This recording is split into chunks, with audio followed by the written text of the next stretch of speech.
In one of my Dungeons & Dragons groups I played in, we got kind of bored of that game for a bit. I mean, role-playing games are supposed to be about traveling around in fantastical worlds. Fantastical world. One world. The D&D world. I guess we were starting to get a little bored of the traditional fantasy tropes and wanted to try something new. We eventually decided to switch to a different system for a bit, but we still wanted to maintain the same D&D narrative that we had been building up all this time, meaning that the GM had to make a plot line that would get us into a new game. So, here's what happened. Our story starts in our D&D campaign when we were running around a zombie town, saving people. Trying to save people. At least we didn't make the situation worse. Until I collapsed that tower, killing everyone inside. Oh! Okay. Oops. You know how that happens. Eventually we managed to confront the evil necromancer. We fight. We win! Or did we? The necromancer had an out and started opening a portal to escape, which created a wormhole in reality that was sucking us all in like a vortex. Pulled in with her, we pass through our world into another dimension. Our equipment vanishes and clothes change. We find ourselves standing on a black road with yellow lines and tall metal buildings towering above us. As the orange glow from the morning light starts to creep in, we realize that the group is now in Brooklyn, in New York City. It turns out that the warp took us from our fantasy world into our modern-day Earth. So everyone calmly starts losing their collective shit. I can't talk to my god, the warlock loses her powers, the ranger can't cast her magic, and the fighter... he's fine. Until he turns human. He starts freaking out that he's no longer a dragonborn. Don't worry, Zod. Being a human's not all that bad.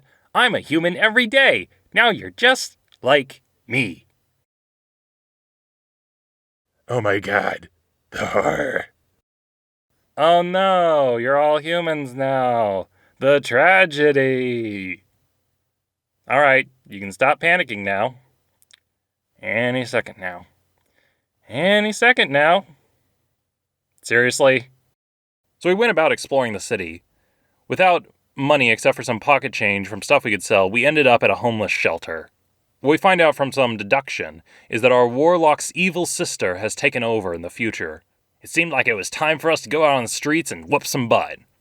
But unfortunately, we didn't have any weapons, because going through the warp, we lost all of our equipment.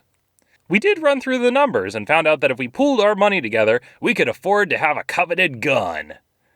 A gun with no bullets. We could have someone at the front just pistol whipping people. The rest of us would have to settle with picking up heavy rocks and beating our enemies to death. Ow, that rock really hurt. I'm not so much mad that you guys are trying to kill me, just that you're really not doing a good job at it. I mean, honestly, if you guys wanted me dead, I could just jump off of a really tall building. If that would help you guys out, just let me know what you guys want. We could work something out. But we didn't do that. What we did instead was buy the only things which we could afford, which were daggers, bows, and arrows. Oh boy, because if there's anything I think about when I think about going to the real world, it's how many people use bows and arrows nowadays. So we'd be running around New York City with bows and quivers of arrows and shanks, murdering people, and then returning to live back at the homeless shelter. We probably should have gotten caught. I don't know why the bullies weren't able to track us down. What do you make of it, rookie? Well, it seems like the victim was shot with 37 arrows. Damn, looks like another one. That's the 85th one in the last 2 days. Those are untraceable. Looks like we don't have any leads. Well, I don't know. Maybe we should ask the new street gang that rolled in here a few days ago. With all those guys running around with bows and arrows that everyone keeps reporting and that are breaking into places. Maybe they might have something to do with it, you think?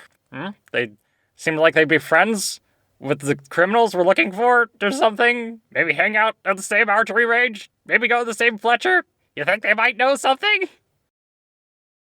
I get where you're going, Clarence, and it's exactly where I was going. We got nothing. Road's completely dead.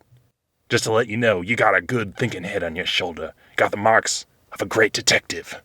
Eventually, we managed to make it back to our own world. Our magical powers got returned to us, and we continued in our old story.